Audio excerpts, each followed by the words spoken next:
Sounds good, guys. Well, thank you for joining me. My name is Clayton Riness, and I'm with Tevora. And today I'm going to talk a little bit about what we got going on for really practical methods for incident response. I'll give you a little bit of context around Tevora and what we do here. So we're a cybersecurity consultancy. Been around since 2003. We're based here in Orange County. Most of our clients are headquartered here in LA, Orange, and San Diego County for the most part. Though we really target Fortune 1500 or so. We do some great work for some public sector clients, which I'll talk about in a second, but we really cover the spectrum of information security.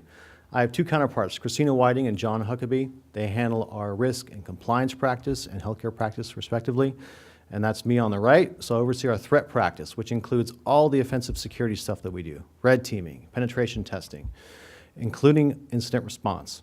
That's an important part there. We have a lot of our guys that do IR work are also on our red team. So a lot of what they see, we've actually deployed out in the field. Like, oh, I know this payload. I've actually used it on a previous engagement. So we have guys that are very specialized in understanding both the offensive and defensive part of threat research. We also have a solutions practice. We partner with everybody out there. We can resell. We can do integration work with only a select few. We like ones that have a good track record of success and leave some goodwill behind. So again, everything we do is really under the umbrella of information security, and we're always speaking in terms of risk. We're always assessing risk. We're helping our clients mitigate that risk. We really have clients in every vertical: manufacturing, professional services, entertainment, you name it. We're working with John Wayne Airport currently. We also work with the County of Orange. We have some other public sector clients, City of San Diego, and some other notable ones that we've been working with really at all levels, doing some risk work, compliance, system integration, really everything. So definitely some good context there. So a little bit about me and kind of where I'm coming from on this is I'm definitely a pragmatist. I like the practical part of it. That's why I wanted to work that into this talk, and that's what really resonated on the executive board. Really have a technical background.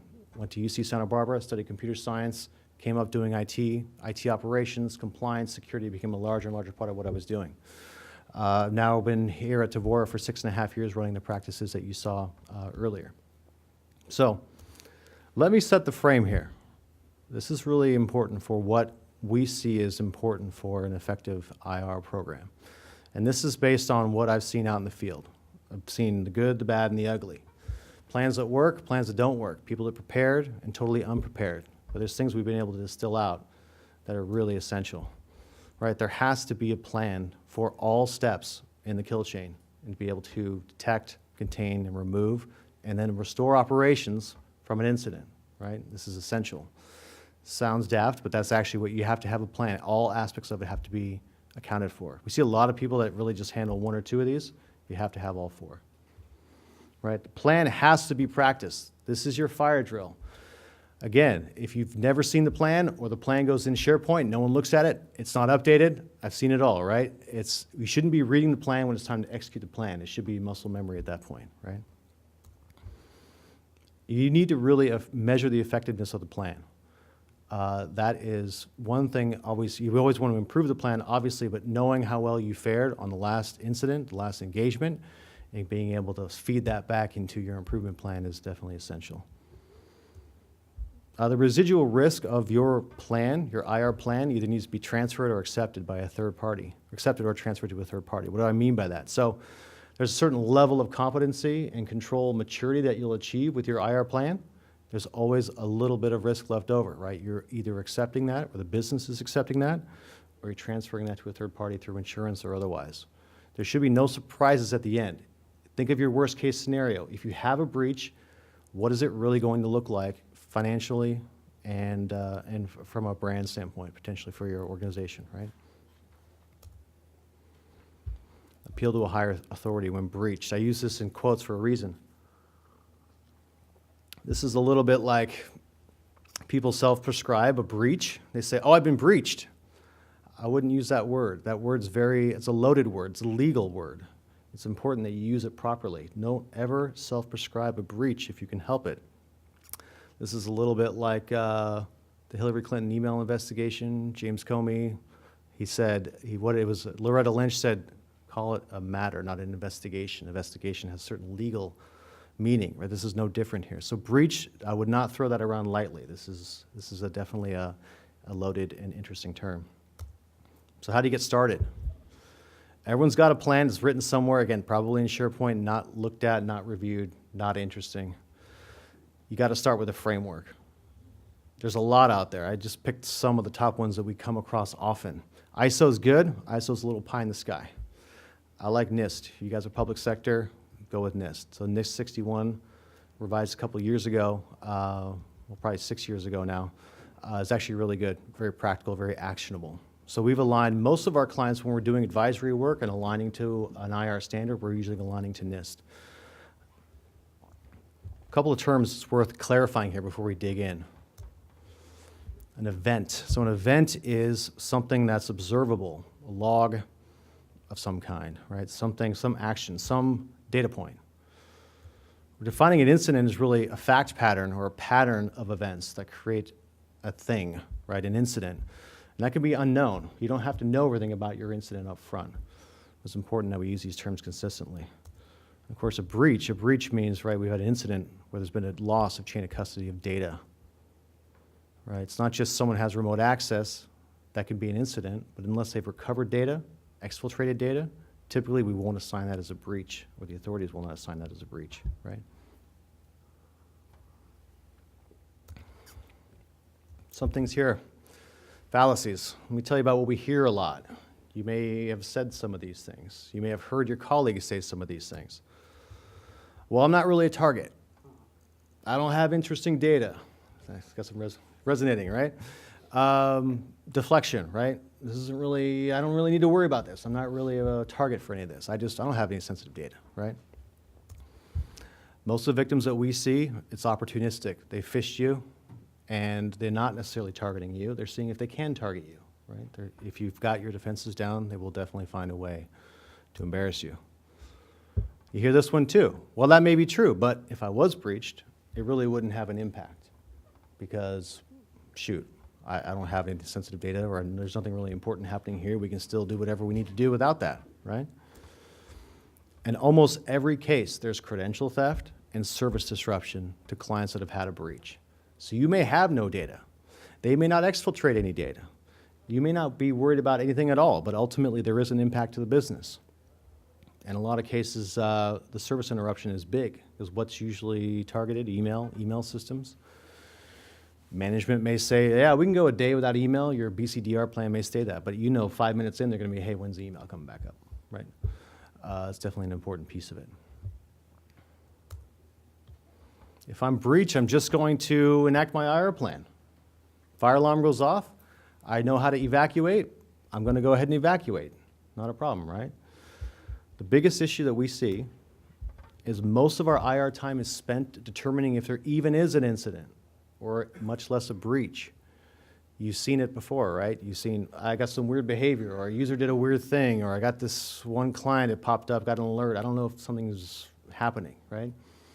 The idea here is it's not as clean and clear as you may think when an incident actually happens as to what happened or if there is something active in your environment right now.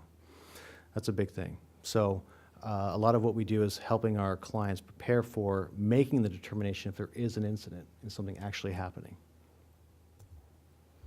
So here's some plan elements that are important. You've got to have a mission. What are you trying to do with your IR plan? Is management on board? You got to get them on board. What's the goal? Is it restoration of business? Some people even want to counterattack. They want to set up a honeypot. They want to do retaliatory stuff. Forget it. Just try to get back to restoring operations for your organization. The management approval and oversight definitely include legal, HR, PR, whomever, right? There's definitely a component there that needs to be addressed. The communication plan. Who are you communicating to? When and why? And is there any legal obligations that you have for communication? You don't want to over-communicate if you don't have to. Some of that stuff can help you or hurt you. Got to have metrics. There's got to be some way of measuring the effectiveness of your plan. Roadmap for improvement, and ultimately the tactical part, the IR phases. You got to be able to go through and have a playbook around what you're doing and how you're doing it. So I will say in practice, this is kind of how the difficulty pans out. Why is communication high? For really the previous reason, which is it's hard to know what's happening and when and who to alert and when. So having a good vetted communications plan on how you notify and what you disclose is very important and usually one of the more difficult portions of creating an IR plan. Also the IR faces, keeping them current and relevant, obviously, right? These need to be impactful. So there's a racy component here, just to give you a sense of who usually owns this. You can see executives own a lot of it, right? The balance will be done by information systems. Do not forget legal, do not forget audit. A lot of times, especially if you're handling public sector compliance, there is a disclosure requirement for audit. So audit, including audit in this process, is definitely essential. Let's get a sense for preparation here. So here's some key elements that I really overlooked. Now, we could do the high school, English class, read the textbook. We're not going to go through the standard and dissect it. That's not really the point. I have templates. I can give you guys the templates. We're aligning to NIST here. I'll tell you ultimately what we're typically working through are these kinds of issues to give you kind of teed into what's really essential, right? Who's on call? Who is the first responder?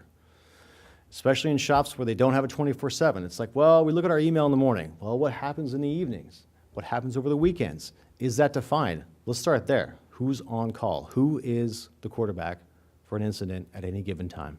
You've got to define it. Establishing out-of-band communication. Almost never thought of. Email systems compromised, phone system compromised. You don't know what's compromised. You can't start communicating with an IR firm like us or a third party without knowing what's been compromised. We've seen cases where they're communicating with us over email and the folks that have attacked or have breached that system have basically been able to intercept those messages and interpret our steps, right? So out of band is good. Email, just create burner emails on the fly. Just know who you're going to go to. I'm going to go to Gmail and create these things. I'm going to go to Slack and create a workspace and do these other things. Have that plan ready to go. A war room for central communication. Again, something out of band. If your phone system may be compromised, something else. Another conferencing system, what have you, right? Network, span or tap port, something pre-NAT. Please, this is by far the most important. It's almost impossible to get it inserted when you want to outside of a change window of some kind, but it's almost always required. So wherever you're egressing out to the internet, install some kind of packet capture device or port replicator so we can get data for command and control, things that are happening in your environment pre-NAT. Big thing we see again is reliance on tribal knowledge, things that aren't written down, things that are just known. Oh, so-and-so ran that system. Oh, he's on vacation now. I don't know how to even get in there or what the implications are potentially, right? These are things you should be thinking about as you're going through and working through some of the NIST standard there. Some of the activities to perform. A tabletop exercise. How many of you out there have done a tabletop exercise for incident response and been through a mock scenario? Nobody. Okay. Nobody? So ideally what this looks like, and again, a lot of the work we do is proactive. Most of the work we do a lot of tabletop exercises with our clients, a lot of compromise assessments and readiness assessments, which we'll talk about. The tabletop is essential. We step through a mock scenario. Say it's Friday afternoon. Financial controller is reporting that she's getting weird emails, or there's a certain lock screen behavior, or there's something happening on her workstation, right? What do you guys do? And we leave it to the guys that are basically the first responders for this, right? The people who are on the call. Information security people, IT personnel. And what does that look like? Ideally, the managers aren't talking. The rank and file, the guys that are boots on the ground, are the ones stepping you through the scenario. And you find very quickly, he doesn't know what to do, he's confused. These two are trying to do the same thing, even though they're on different teams. There's been no communication. There's a huge gap in your procedure. So this one doesn't have access to the system that it needs to. The idea is we can help facilitate these kind of meetings, these kind of sessions where you go through these scenarios and understand where the gaps really are. Again, this is your fire drill scenario. The point is to get this stuff down to muscle memory. You shouldn't, again, be reading the plan when you're trying to execute the plan. You should know what to do. So there's really two forms of the tabletop. The first one is really working with the technical folks. The second piece, or even a follow-on piece, is getting legal involved. Legal should have a hand in this. Management should have a hand in this. Hey, this has happened. We've determined that there's been a breach.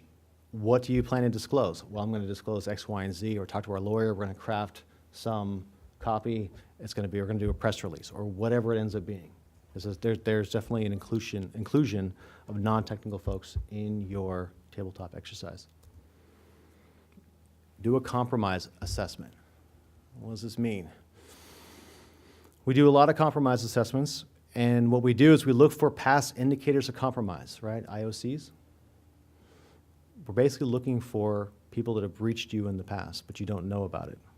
Why does this happen? Well, say you want to go on an IR retainer. You want to start paying for, hey, I want to be able to call somebody when there's a problem. Before you do that, and you start calling us right away, you want a clean bill of health, typically. And what we would do is you come in and you basically deploy all the tools you would normally deploy, and you get a sense of, have I been breached in the past? Is there an ongoing incident right now? If there is, then hey, you can snap into IR mode and just start hammering away. If there's not, great, at least you have some assurance that you've done your due diligence here. This comes in a lot during mergers and acquisitions, hooking lands together that weren't previously together, joining domains, all kinds of things. Maybe less important for you guys, but it's certainly something to think about, is getting that clean bill of health. Readiness assessment. This is building your playbook. It's related to the IR plan, but it's basically a confirmation that your IR plan is complete and it's ready to go. So you can imagine, we get calls and clients are under duress. There's an ongoing emergency. And what do we have to do? We have to go through all of the Q&A around what does your environment look like? How many sites do you have? Do you have a network diagram? Is it current? Where your data flows? Where's the secret sauce? All that stuff we have to work through in an emergency. What we typically like to do is have that playbook ready to go. Now, whoever you got your IR retainer with, they should have this, or you should insist that they have this and have it ready to go for you. It's that playbook so we don't have to get through all that discovery when there actually is an emergency. Right, so get prepared. And lastly, really, get an IR retainer. What does that mean? Right, so you can contract with firms and they will get you a guaranteed SLA for a certain amount up front. Typically there's a $0 retainer, at least execute that, which is basically we have an agreement in place and I will issue you a PO when we need to, but there's a contract in place, a master services agreement, an SOW, and when I'll call you, I'll issue you a PO and you guys can start billing on that right away. I can't tell you how many times we've been waiting for paperwork to come back, and in good faith we start working because we want our clients to be successful, but ultimately I can only extend that so far before things get a little wonky. So have the contractual mechanism in place to be able to execute. It doesn't cost you anything. You can get a $0 retainer. If you'd like an SLA and a guarantee, there's always retainer-based services based on several tiers, however much you'd like to pony up front. That's certainly an option, but definitely don't wait for an incident to happen. But half of the calls we get are ones that have never thought about having a firm come in and they're basically scrambling to get paperwork done and get through procurement, right? Some thoughts on detection. This is the first step in your IR plan, the tactical piece. The most common is an insider threat. Right? You've all read the Verizon breach report. Insider threat and stolen credentials, potentially, or they're corollaries here, right? The second is really compromised endpoint. So endpoint control and visibility into what's happening, what your users are doing. UBA, EUBA, right, all the user behavior analytics stuff, that's a part of it. Privileged account management's a part of it. Application and user account lifecycle is another part of it. Identity management. These all play in here, right?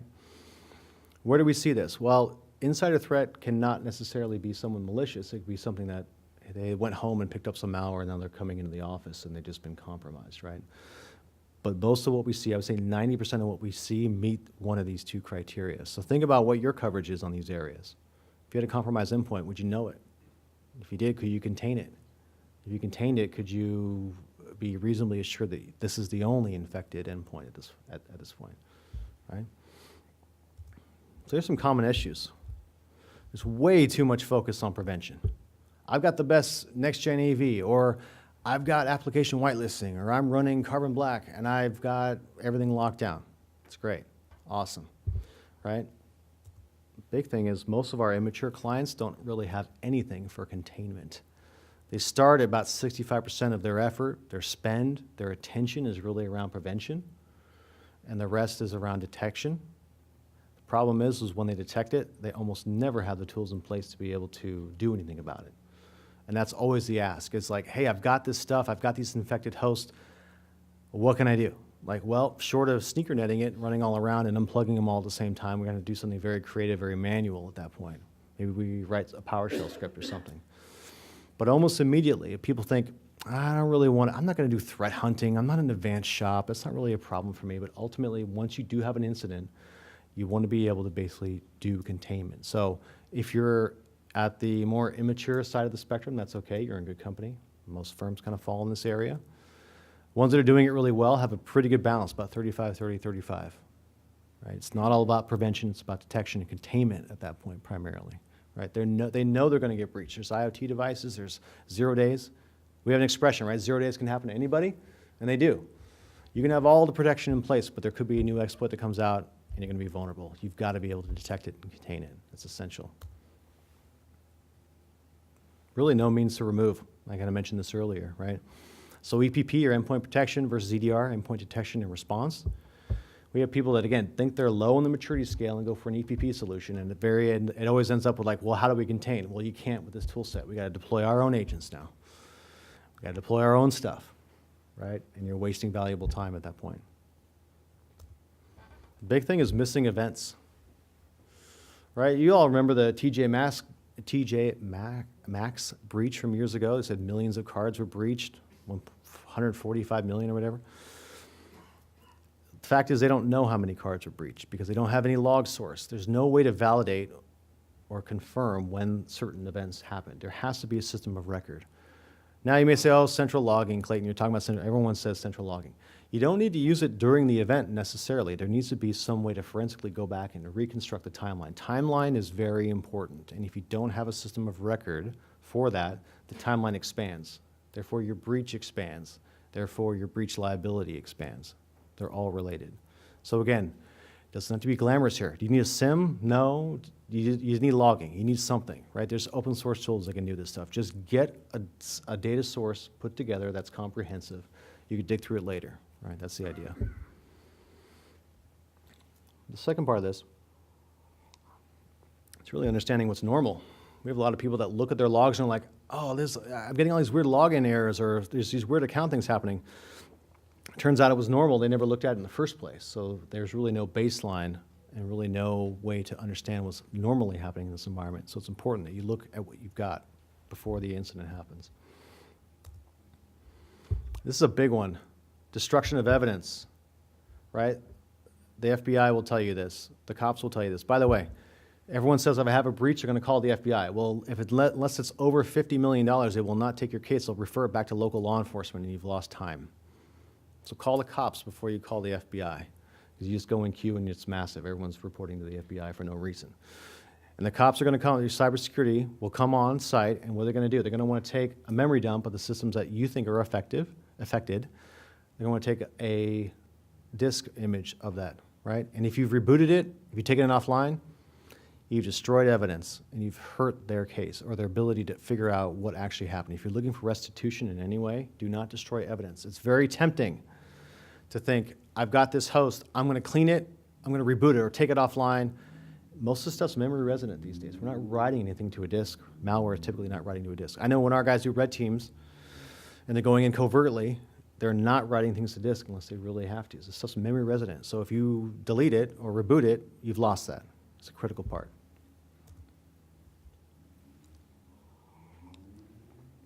The last one here is really around incomplete containment. I say resist the urge. It's very easy to think, I know what the system is or where the problem is, I'm going to take care of it. And then we can move on and figure out if there's still an issue later. The biggest part, the most difficult part of any breach cleanup is the coordinated takedown.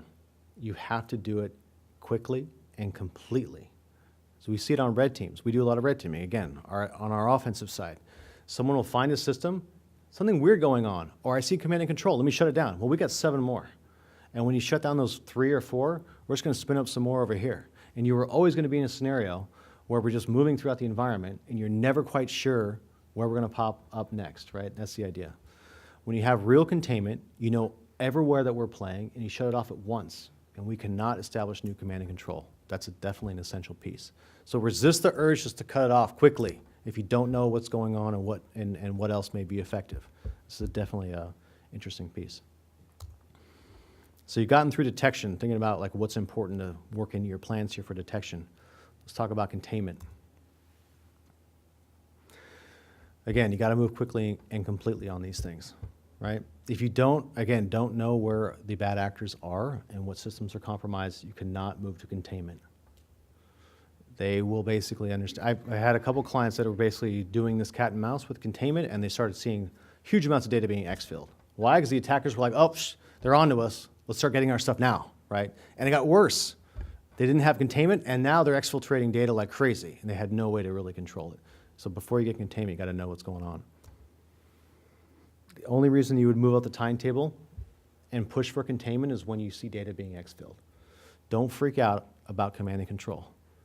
Your mom's computer's got command and control on it. It's okay, right? She's not trying to exfil data just yet. So watch and be patient, right? It's tough. The first time you've been through a major issue, I've seen it when we got I know 50 houses are compromised right now. They got 3 command and controls and 2 are domestic, 1's in Costa Rica, and we don't know what's going on after that, right?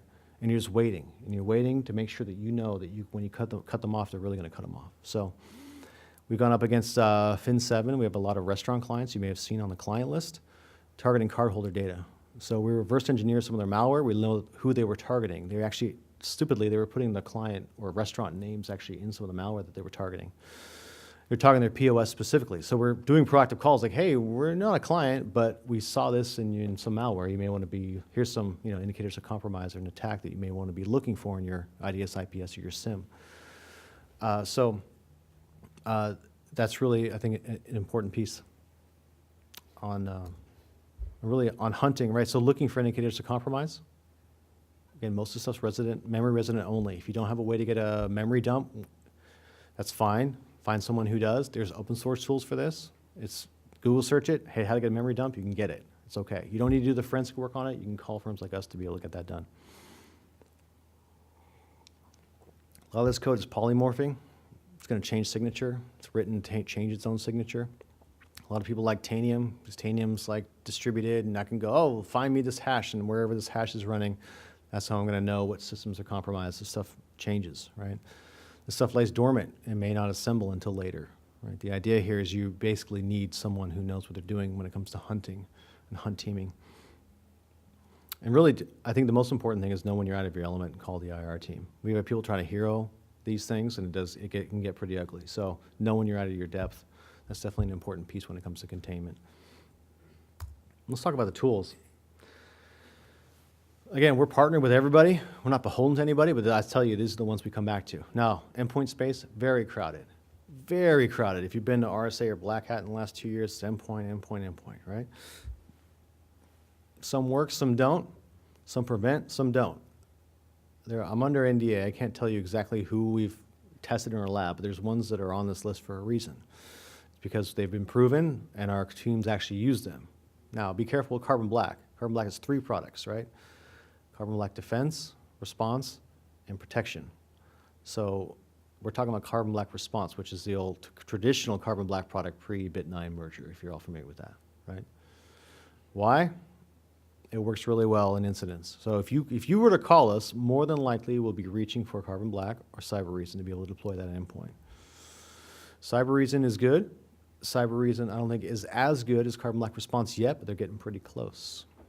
Their UI is much better to use. So if you have any inclination at all about what tools you may want to evaluate, I would put some of these on your list. The command and control piece of FireEye NX. It's still the same product basically that it was 6-7 years ago. It still finds a lot of C2, all the command and control stuff that our folks are doing. So the endpoint, I'm not a big Mandiant fan. The whole FireEye HX doesn't really, a lot of clients hate it. I'm just telling you anecdotally what I see.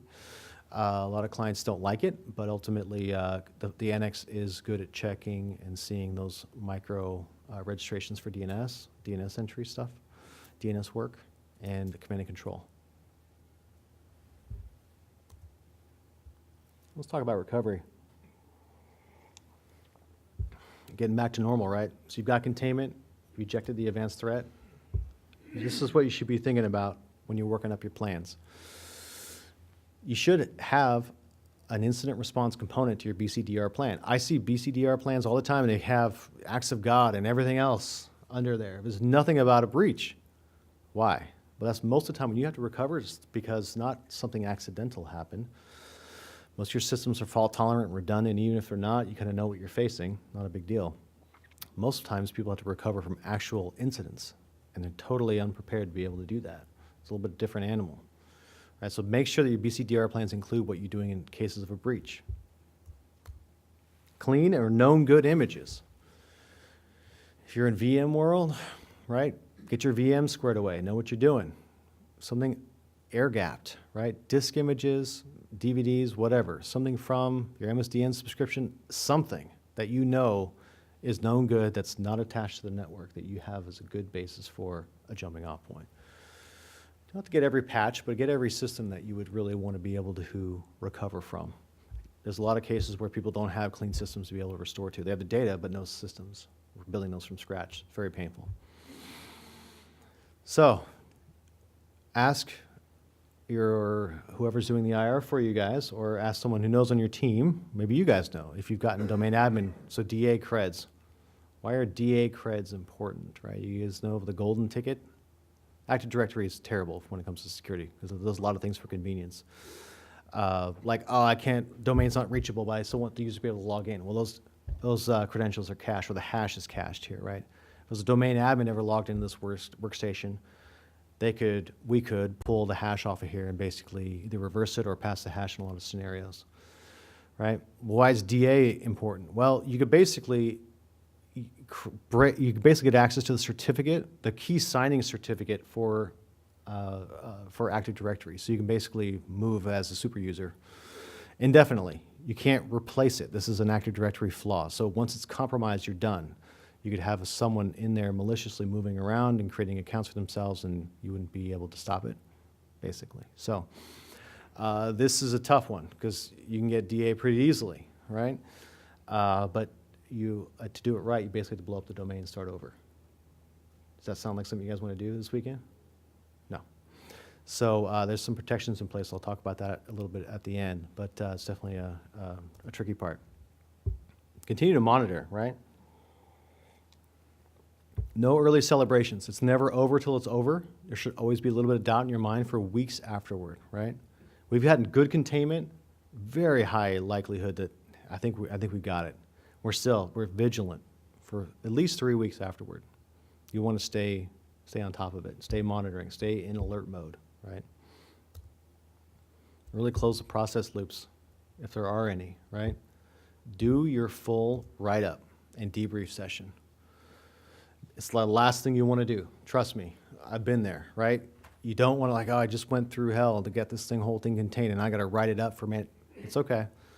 Use that as an opportunity to get funding for what you want to do, get visibility into a problem, right? All this stuff is good leverage for improving your plan over time. The big thing is really the debrief with the technical team. Guys, what was working, what was not? Did we miscommunicate? Did we make mistakes? Is there anything we could do better? That feeds back into the improving your plan over time. And talk about some areas of intrigue. So you've concluded your plan, right? So there's always a way to kind of improve what you're doing over time. There's this concept of red forest domains. Anybody familiar with these? Microsoft red forest domains. There's a way of basically doing the Bell LaPadula model for AD. Anybody got their CISSP and they're thinking Bell LaPadula security model, right? No write up, no read down, or no read down, no write up. I got it right. So there's a way to do it for domain. So again, domain, this may be a little bit of an eye chart at this level to give you an idea. Basically, there's stratify your domain. Now, Microsoft wants to sell you their professional services. You can call a Microsoft consultant. They'll come out for a pretty penny. You can get this done to your domain. But ultimately, you can read the knowledge base article on this, and you can adopt it for and you really get the security benefits of it from your organization. So it's called the Enhanced Security Administrative Environment, technically. They used to be called the Red Forest domains. So one of the major things it corrects is basically high-privileged users being able to log into low-privileged machines. And the idea is that's typically how we're stealing creds in a red team and how your adversaries typically are as well. So it flips it upside down. So basically your lower tier is only using accounts that can log into higher tiers.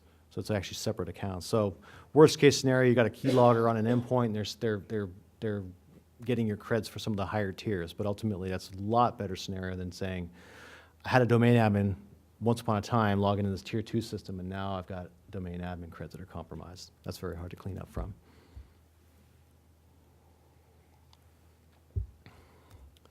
Big thing, I almost put this in the fallacies part, but treat your users really as your eyes and ears. I see a lot of just jaded, snide remarks like, oh, my users are stupid, they're gonna do the wrong thing, they're gonna click on it, they're hopeless, right? There's nothing I can do about it. Ultimately, the shops that have been successful in this have not browbeaten their users into not wanting to report things, which is the big issue, right? If they think, if I click on this, I wasn't supposed to do that, now I don't want to report it because of personal embarrassment, happens all the time. We've had people lie to us, like, hey, when did you get this? We're trying to establish timeline, right? When did you click on this thing? Or when did you open this attachment? Or when did you enable macros? And they'll tell us, oh, no, it was today. Well, it was 2 weeks ago or 2 days ago or whatever, right? They don't want to disclose what actually happened. It's a cultural problem, right? The ones that we've been working with that have been really successful, they understand that the users of the neighborhood watch. They understand that they're the eyes and ears of what's happening. And they should be encouraged to have this information for incidences bubble up, right? If they see something suspicious. Now, you're gonna get the noisy ones that are like, oh, I clicked on something, like, that's just normal, right? Just Windows isn't perfect or whatever is not perfect, right? But the idea here is you're co-opting and working with your users to be able to increase your visibility into what's happening as a plan, right? And thinking of metrics when you're building in metrics for your IR plan, this is the biggest one. And again, our mature shops are basically reporting on only one. It's not rate of incidents, it's not rate of events or number of things we've stopped, it's dwell time. Dwell time, how long did it take from initial event to containment? And they're measuring that, right? Home Depot, 260 whatever days, way too long, right? You want to measure that in hours, ideally in minutes. You get to a scenario where if you had our red teamers in your environment, if they were in there for a day, you'd have to blow the whole thing up to get rid of them if they were really malicious. You should be measuring these things in hours. So think about that. Now, you may need to mature into that. That's okay.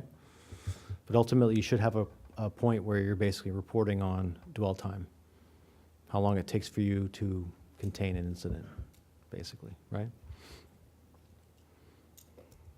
So that's my brief rundown of NIST and applying the NIST standard. Again, not a book report, but I want to give you guys some thoughts on how we think about approaching these and what the real sticking points are that we see.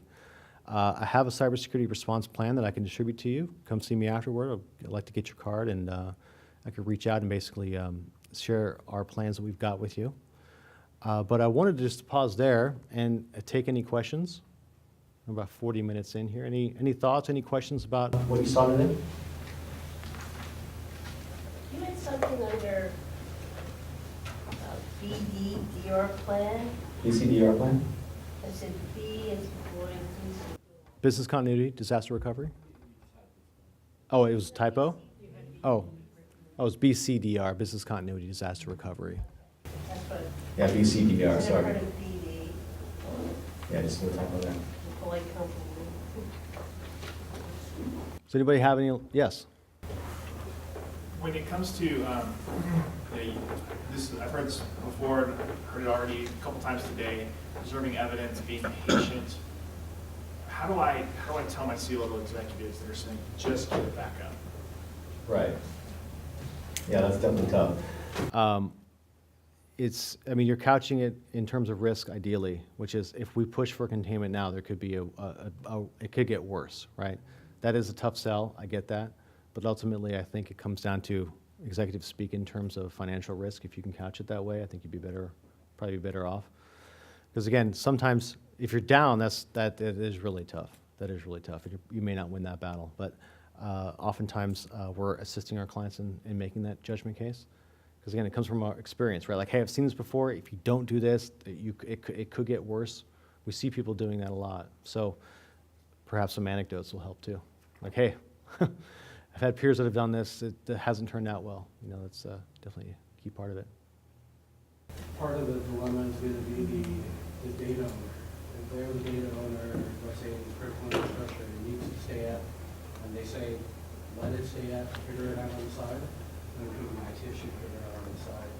You have to do that. I deal with the same thing, but I'm on the executive side now, but it just depends. Has anyone had any incident scenarios that they'd like to share, at least just hypothetically even? Maybe a friend had a breach? Anything like that? Yeah, exactly. No, it's definitely good. I mean, again, this is probably the last bastion of things that we see overlooked in in information security programs, is the IR plan and practicing the IR plan. So it's definitely pretty critical. So that's good. Great. Any other thoughts? Yes. Does your company provide an incident handling service? Yes, we do. Yep. Yeah, we have like 3 tiers. Again, there's $0 retainer type thing, which is fine. And then we do tiers 1 and 2. If there's certain thresholds, we normally built in a readiness assessment and or a compromise assessment as well. Just again, to give you that good clean start. Like, hey, you're gonna go on a retainer, you're gonna put up X. That's great. Let me help you get things remediated or cleaned before you actually go and go on that, go do that, yeah. Clayton, how do you overcome the issue? So you have them listed almost the same way SAMS has them listed, all tied back into this in regards to the steps. Yeah. So preparation, that's key. The detection part of it. My struggle right now is, I was sharing this with some of my peers earlier, is I have a team of people that are supposed to be security operations people, that are supposed to be monitoring this stuff, and what they're really doing for the most part is IT functions. Yeah. And so I kind of look at it from the preparation phase as we need to be really well prepared with the data that we have, with the systems that we have, with the monitors that we have, that kind of stuff, so that we can detect. But I can't necessarily expect for them to detect because I don't always have eyes on glass. Right. How do you overcome that? Is it more of a technology perspective or more of, we just don't have the resource to do this, I either need to bring in resources or outsource my... Outsourcing. Probably outsource that tier 1 response or automate it. You see a lot of automation. People are deploying Demisto or even Phantom Cyber, now part of Splunk, right? To basically not do the actual response or take action, but really the data enrichment piece. Which basically, if you see this, then do these things. Like if you think of like the target breach, right? They had FireEye, they had all these tools deployed, but no one was looking at the alerts, right? Kind of similar to what you're thinking about.